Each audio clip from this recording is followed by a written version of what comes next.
اب برادران عزیز موقع ہے کہ میں آپ کی خدمت میں وہ چند گزارشات ضرور پیش کروں کہ رجب، شعبان اور ماہ رمضان، اس لیے کہ یہ بات اگر اس مہینے میں نہ کہی جائے تو ظاہر ہے کہ پھر یہ بات کہنے کا موقع ہی باقی نہیں رہتا۔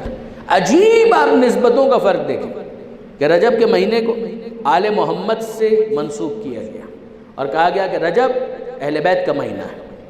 مفاتح الجنان اور دوسری کتابیں آپ اٹھا کر دیکھیں، علماء کرام نے مستقل کتاب لکھی ہے ان 3 مہینوں کے فضائل، فضائل الاشہر الثلاث، 3 مہینوں کے فضائل، رجب، شعبان اور ماہ رمضان۔ رجب کیا ہے؟ یہ اہل بیت کا مہینہ ہے۔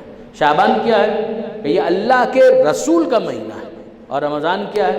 کہ یہ خود خدا کا مہینہ ہے۔ بس سارے مہینے خدا کے ہیں، مگر نسبتوں کے اعتبار سے فرق کو سمجھایا جا رہا ہے۔ آمادہ کرو، تیار کرو اپنے آپ کو کہ رجب کا مہینہ اہل بیت کا مہینہ ہے، گزر گیا۔ شعبان کا مہینہ اللہ کے رسول کا مہینہ ہے، ہم ہیں اس مہینے میں۔ آنے والا مہینہ یہ خود اللہ کا مہینہ ہے۔ اب یہاں پر بعض خطبہ کی نکتہ رسی ہے، اور واقعاً کیا خوب نکتہ رسی ہے۔ وہ کہنے لگے کہ رجب اہل بیت کا مہینہ ہے، شعبان اللہ کے رسول کا مہینہ ہے، اور ماہ رمضان خود خدا کا مہینہ ہے۔ اگر کوئی آپ کو سرپھرا ایسا نظر آئے، مجنون دیوانہ، جو یہ کہے کہ مجھے رمضان تو چاہیے مگر شعبان نہیں چاہیے، میں شعبان کو بائی پاس کر کے ماہ رمضان تک جانا چاہتا ہوں، کیا ممکن ہے؟ کیا ممکن نہیں ہے۔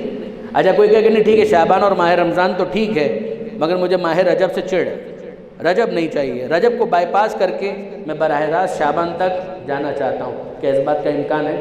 تو آپ سب کہیں گے کہ پاگل ہو گئے ہو، دیوانے ہو گئے ہو، زمانہ تو اپنی چال اپنے مطابق چلے گا، اس طرح سے تو نہیں ہوگا کہ تمہاری خاطر رجب کو اگنور کر دیا جائے، شعبان کو پہلے لے آیا جائے، شعبان کو نظر انداز کر دیا جائے، براہ راست ماہ رمضان تک پہنچا دیا جائے۔ کہ بالکل یہی معاملہ ہے۔ کتنی حسین ترتیب ہے کہ رجب کو نظر انداز کر کے شعبان تک نہیں جا سکتے، شعبان کو نظر انداز کر کے رمضان تک نہیں جا سکتے۔